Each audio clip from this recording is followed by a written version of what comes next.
नमस्कार दोस्तों, मैं हूं अनीश राजपूत। आप देख रहे हैं अनीश राजपूत ऑफिशियल। आज के इस वीडियो में हम पवन सिंह और यश मिश्रा के बारे में बात करने वाले हैं, तो वीडियो के अंत तक देखते रहिए। अगर हमारे चैनल पर नए हैं तो चैनल को सब्सक्राइब कर लीजिएगा, क्योंकि भोजपुरी की ताजा खबरें सबसे पहले हमारे चैनल पर आता है। मैं आप सभी को बता दूं कि अभी यश कुमार का एक इंटरव्यू काफी ज्यादा वायरल हो रहा है, जिसमें वो पवन सिंह को बहुत कुछ बोल रहे हैं। तो आज के इस वीडियो में हम इसी इंटरव्यू के बारे में बात कर रहे हैं। तो जैसे कि बताया जा रहा है कि आज से 4-5 साल पहले यश मिश्रा का एक फिल्म बन रहा था, जिस फिल्म का नाम था बिटिया छठी माई के। बेटियों के ऊपर बहुत ही सुंदर फिल्म था।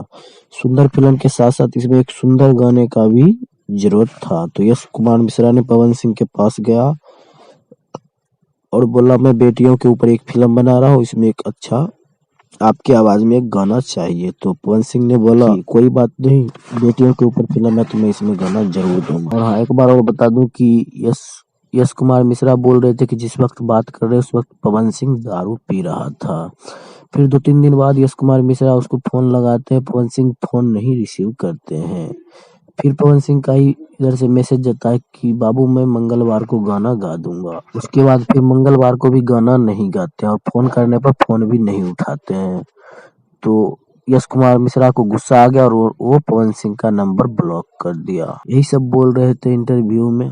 अब क्या प्रॉब्लम था कि पवन सिंह गाना नहीं गाए, खैर ये तो देखने वाली बात होगी। कोई भी अपडेट मिलता है तो मैं आप सभी को जरूर बताऊंगा। लेकिन पवन सिंह जब हाँ बोल दिए तो उसको गाना गा देना चाहिए था, ऐसे गोल मटोल नहीं घुमाना चाहिए था। मेरे हिसाब से पवन सिंह का गलती है। खैर आप लोग को क्या राय है हमें कमेंट बॉक्स में जरूर बताइएगा। मिलते हैं किसी अगले अपडेट के साथ, तब तक के लिए बाय।